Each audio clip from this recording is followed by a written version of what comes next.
Hello. This is the Sideshow. I'm Theodore Parker.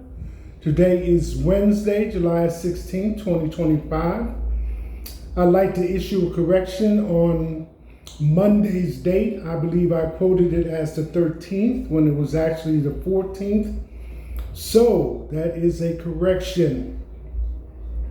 I'm Theodore Parker. This is a Sideshow coming to you from Lexington, Kentucky, East Coast of the United States.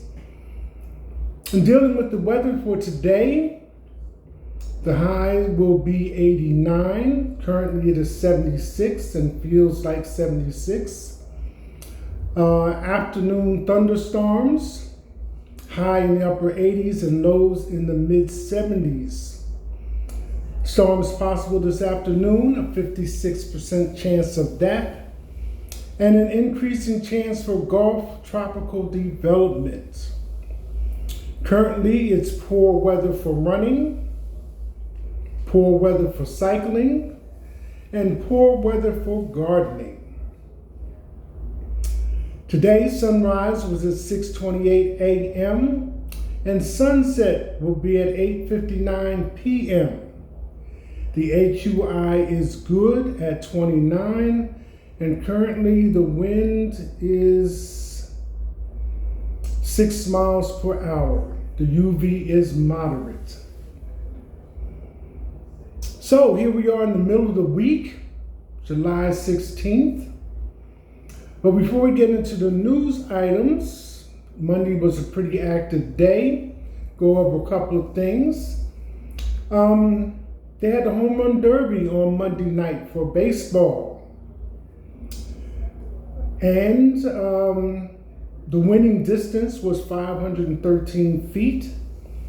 And the National League were the champions. Also,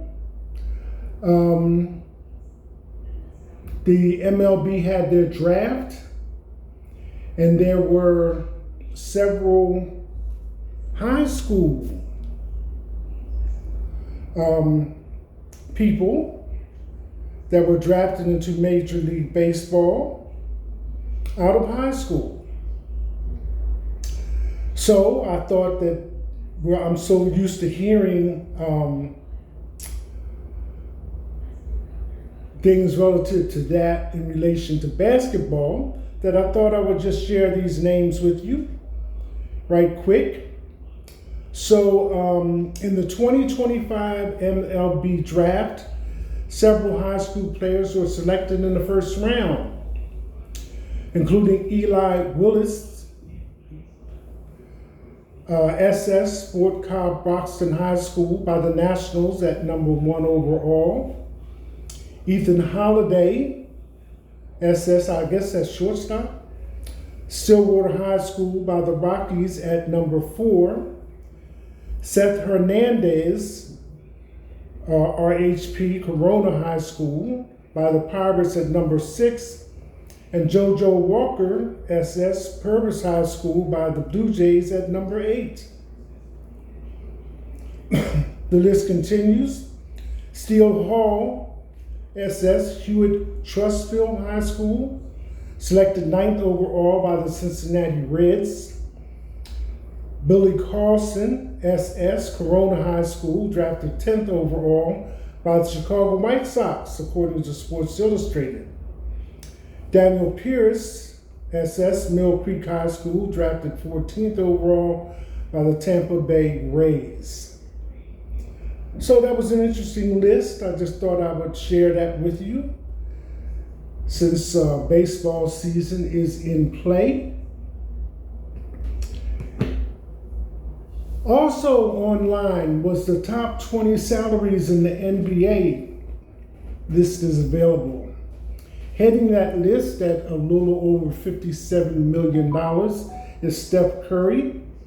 And around about middle range is LeBron James, and then the list tapers down into the high 40s.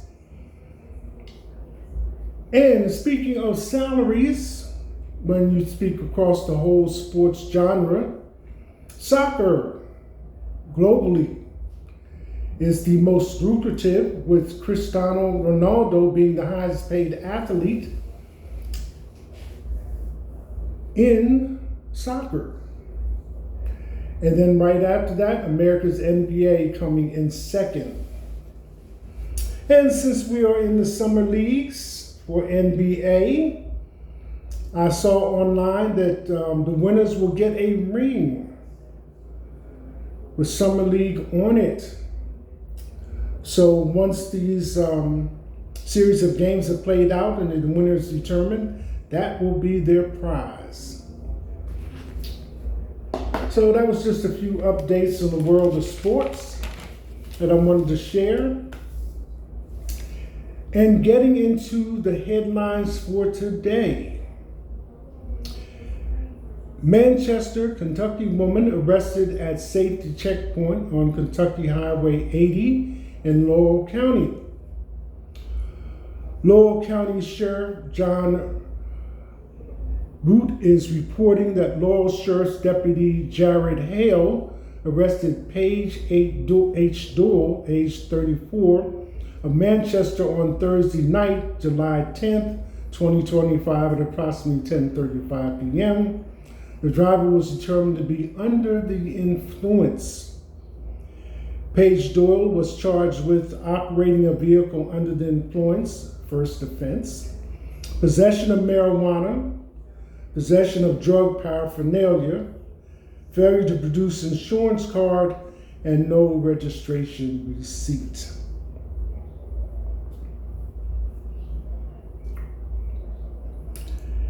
Man killed in Lexington shooting identified. Police say officers were dispatched to a home on the 1800 block of Darren Drive, which runs between Alexandria Drive and Lane Allen Road, for an unresponsive individual around 1:25 p.m. on Tuesday. Dean Dalrymper, 60 years old, was the victim.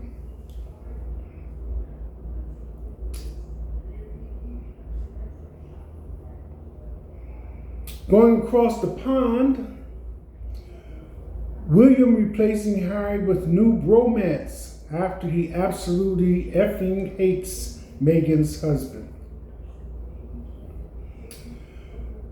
The prince is said to have developed a friendship with Robert Irwin, and he is said to be eager to collaborate with him.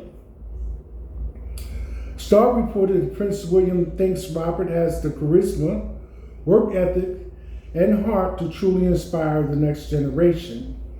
That he has talked about a wildlife special with Irwin to help further their shared mission of conservation.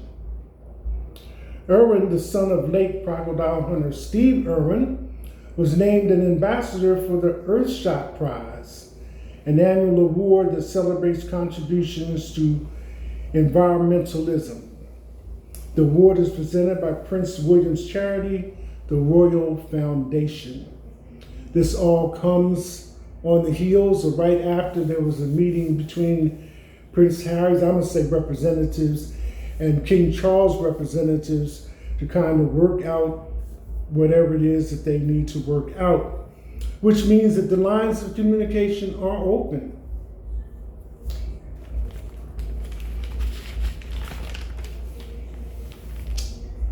Ellen DeGeneres sends Rosie O'Donnell unexpected forward message after Trump's citizenship threat, excuse me.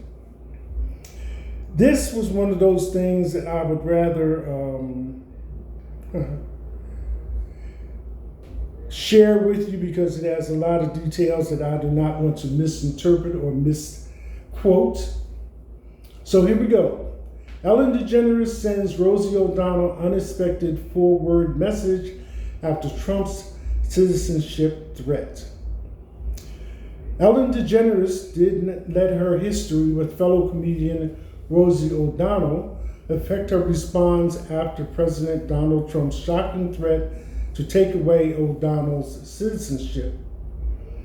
The president reignited his long-running feud with O'Donnell over the weekend, calling her a threat to humanity in a post on Truth Social.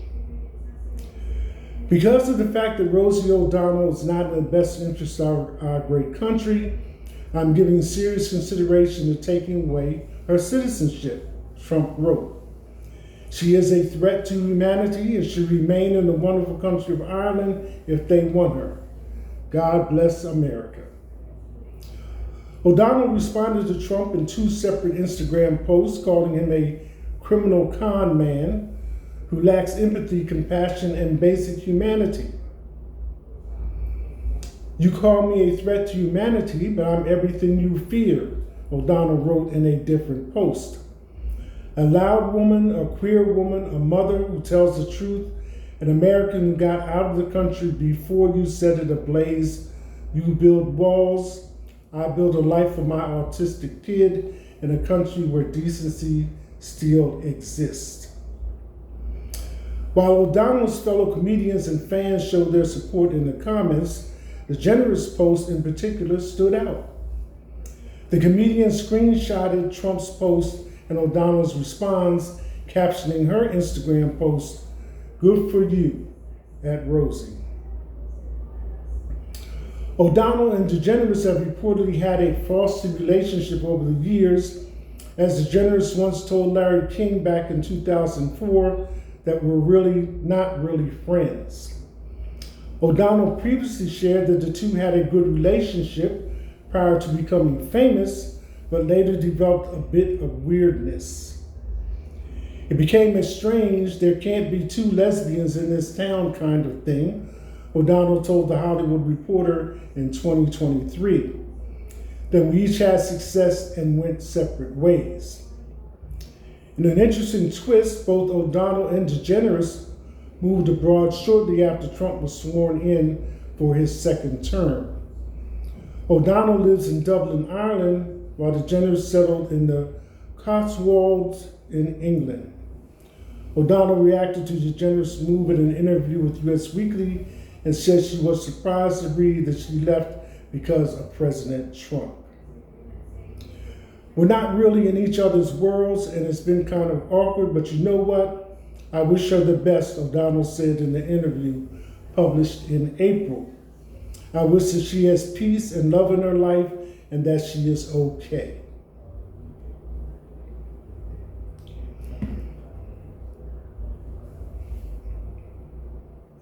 Rosie O'Donnell and Ellen DeGeneres. How many points did Bronny James score tonight? Lakers versus Clippers, box score. It was a low-scoring affair, but Bronny James had his best points output of the 2025 NBA Summer League season so far. James scored a team-high 17 points, but it wasn't enough to keep the Los Angeles Lakers from a 67-58 defeat against their crosstown rivals, the Clippers, at the Thomas and Mack Center in Las Vegas on Monday, July 14th. The defeat dropped the Lakers' Summer League record to 1-2. The Clippers, meanwhile, improved to 3-0 and were led by 2023 second-round pick Jordan Miller's game-high 19 points.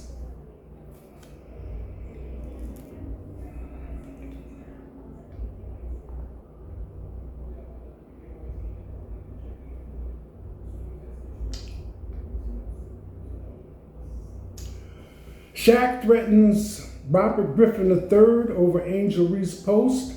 I'll punch you in your effing face. Again, this is not one that I want to self-interpret by any means. For some odd reason, it reminded me of this little video where Ray J said it had sex with some female celebrity. I want to say Megan Thee Stallion, but I don't want to start nothing else either. But anyway, he said he had sex with this female celebrity and then had to come back and say that he had lied and didn't. So I was kind of not quite clear about the defensive stance that Shaq has in regards to Angel Reese, and I think this article covers it. So here we go. Shaquille O'Neal is beyond furious with Robert Griffin III over his comments on Angel Reese. RG3, tweet another monkey post about my girl Angel Reese, and I'm going to punch you in your effing face. O'Neal said Tuesday on Bailey Jackson's Off the Record podcast. It's enough. I don't usually do stuff like this, but just stop it, bro.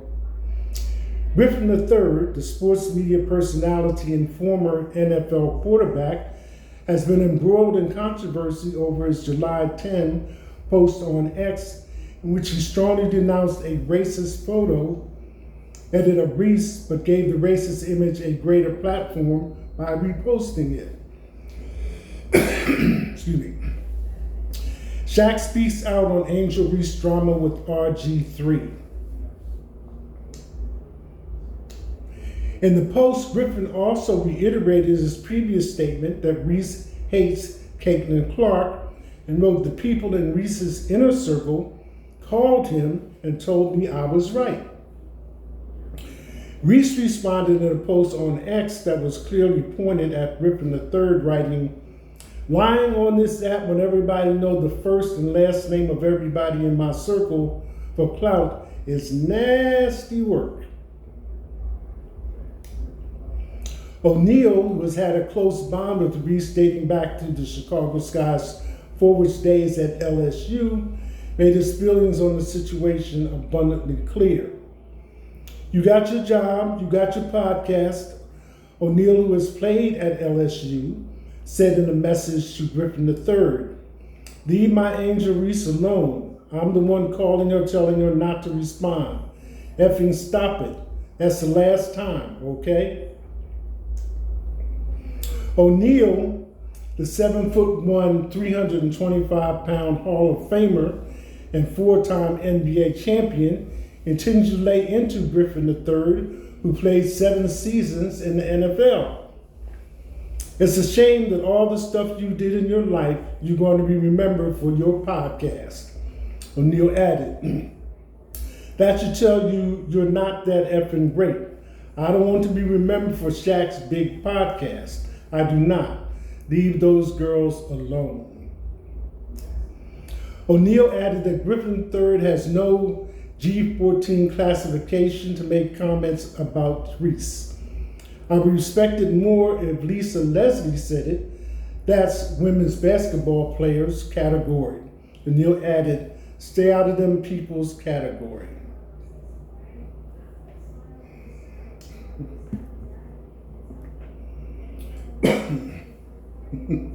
Shaq.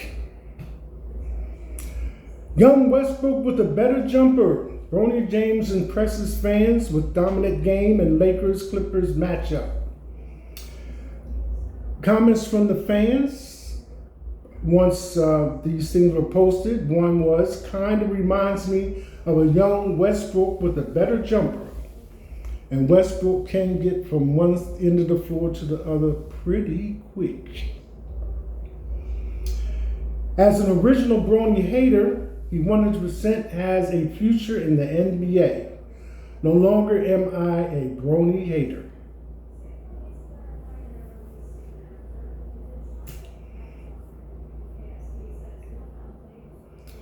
Farmer brought 2 water buffalo at auction.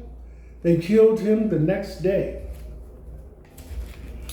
45-year-old Brad McMichael brought 2 water buffaloes at auction.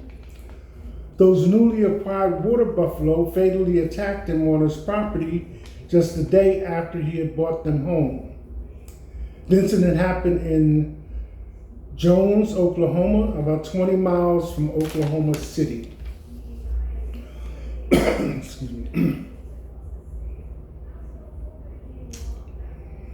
Caitlin Clark carves her name in WNBA history books as Fever superstar's sensational three-point record goes viral. The Fever demolished the Dallas Wings in their WNBA matchup 102-82 on Sunday. The matchup was significant as it was the first WNBA meeting between Clark and Paige, I hope I'm saying this right, Buchers, the number 1 pick in the 2025 WNBA draft and the favorite to win Rookie of the Year honors. During the game, Clark made history by becoming the fastest to score 150 three-pointers. She achieved the feat in just 52 games, breaking the record set by Atlanta Dream's Ryan Howard, who completed the same feat in 57 games.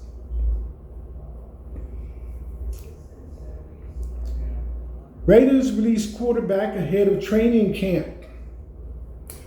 This offseason, new general manager John Spector traded a third-round pick to the Seattle Seahawks for veteran quarterback Geno Smith.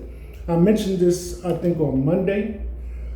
Not only is he a massive upgrade over what the Raiders had on the roster, but he is now reunited with head coach Pete Carroll. Smith's arrival demoted Aiden O'Connell immediately into a backup role and prompted the release of veteran Gardner Minshew. Undrafted quarterback Carter Bradley remained on the roster through the regime change. Top stories for today, Wednesday. House Speaker Johnson joins growing number of Republicans pressing Trump administration for more transparency on the Epstein case. I'm kind of befuddled, bewildered, and not exactly sure what's going on. I think if I saw a picture of Trump with Epstein in the picture and maybe one or two more with Trump having his arms around two females, I'm not sure what it is that they're debating. I also know that there was a probe into Epstein's finances, which led them to JP Morgan Chase Bank, and question as to whether or not the bank was aware of how his finances were being used in the promotion of his sex trafficking empire. The only thing that has been discussed that I remember being touched on was whether or not these young ladies were 14 years old. So maybe that's the question.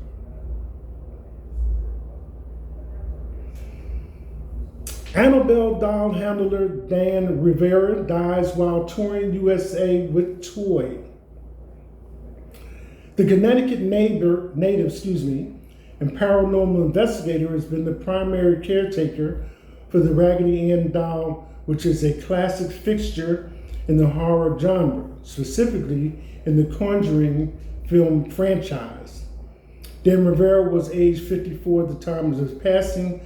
However, cause of death has not been released.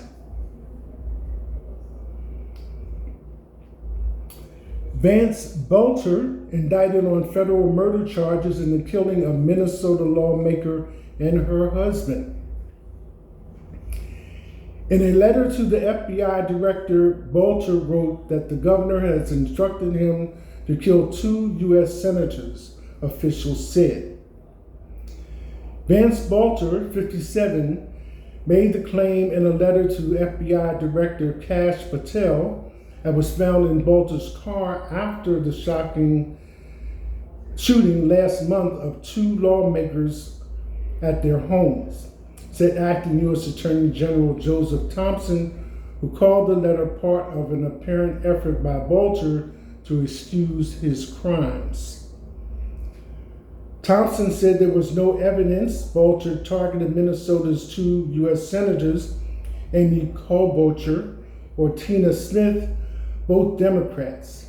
A spokesperson by Governor Tim Walz did not immediately respond to a request for comment. A federal grand jury indicted Belcher on 6 counts of stalking, murder through use of a firearm, and other charges in the targeted shootings.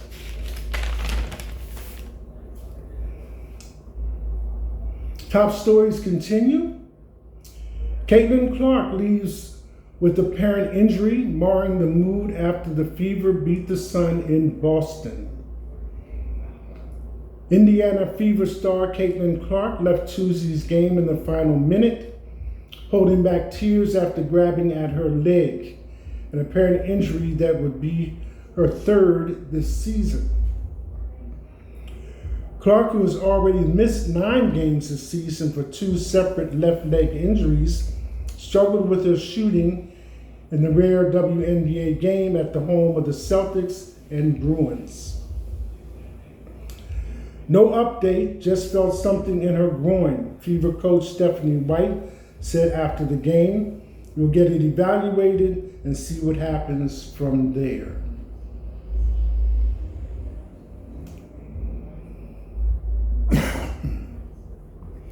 Former MLB pitcher Danny Serafini found guilty of murdering father-in-law in Lake Tahoe attack.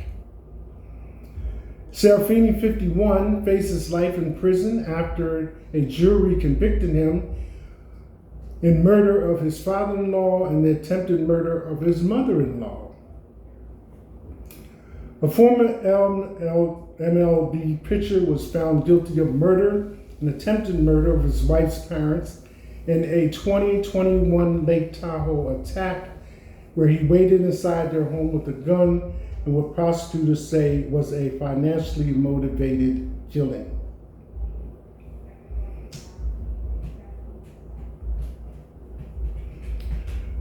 Trump's pick for ambassador to the UN grilled over a Signal chat scandal. Former National Security Advisor Mike Waltz faced tough questions on Capitol Hill on Tuesday during his Senate confirmation hearing to become the next UN ambassador to the United Nations. Waltz, who was ousted from his national security post in May after adding a journalist to a Signal group chat discussing military strikes on Yemen, tried to defend his actions and reassure lawmakers of his fitness for the job.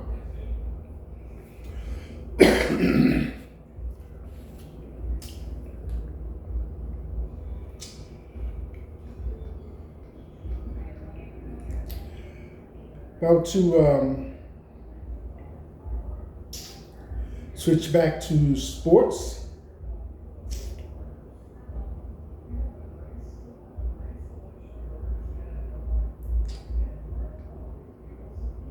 And this is in regards to Adam Silver, NBA to explore expansion.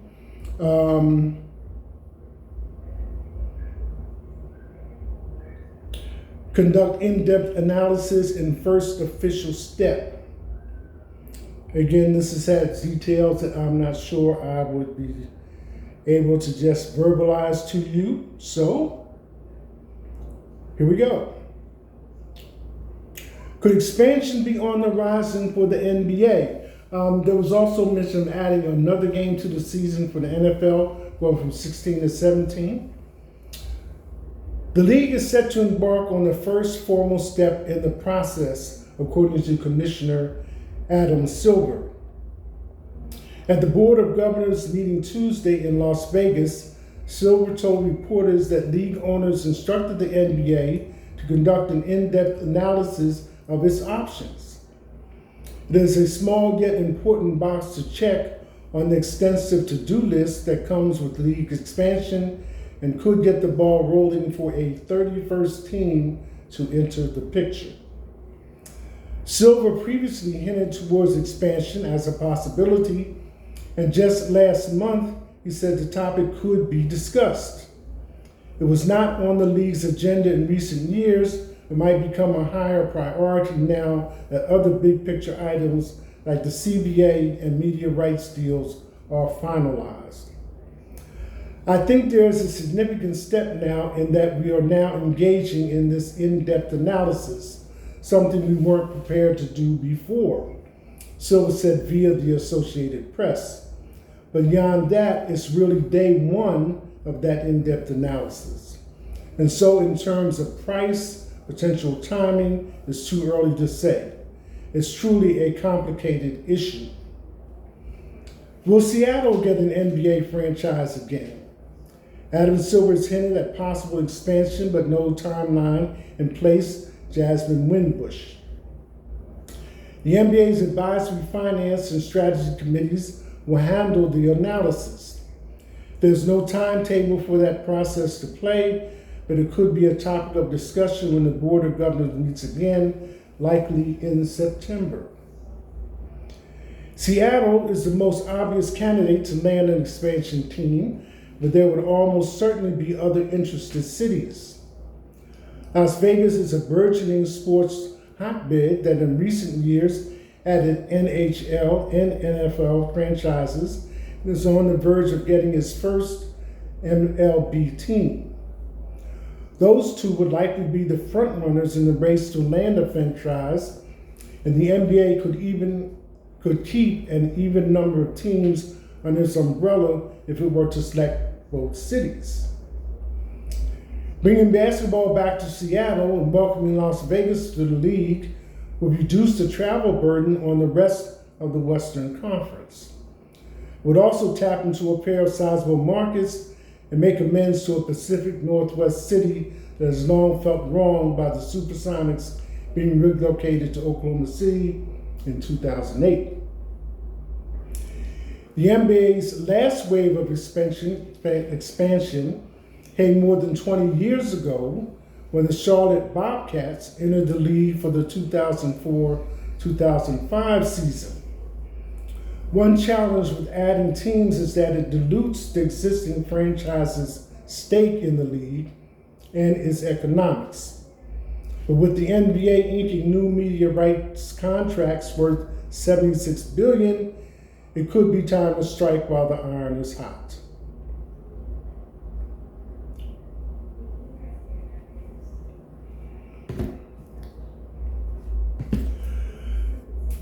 ICE may deport some migrants to third countries without assurances they won't be tortured, memo says.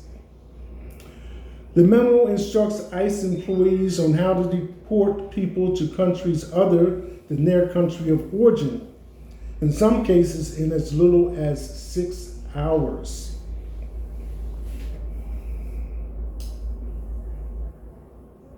Putin mum on Trump's 50-day ultimatum.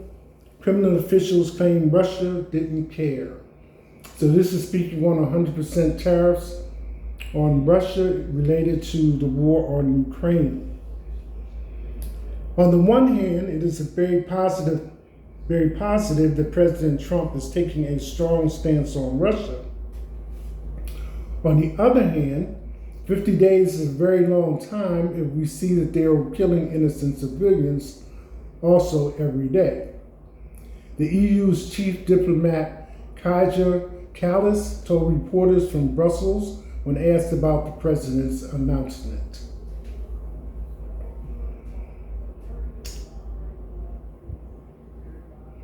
And number 10 on the top stories. Arrest after American Idol music supervisor and husband found shot dead in LA home. A suspect has been arrested in the murder of an American Idol music supervisor and her songwriter husband, police in Los Angeles said Tuesday, even as many questions about the slayings remain unanswered. The victims, Robin Kay and her husband, Thomas DeLuca, 70, were found shot to death in their Los Angeles home during a welfare check on Monday, authorities said. The suspect, 22-year-old Raymond Bodarin, was arrested at his home on Tuesday. LAPD Lieutenant Guy Golden told reporters on Tuesday. He said Bodarin had scaled a fence and was inside when the victims arrived home.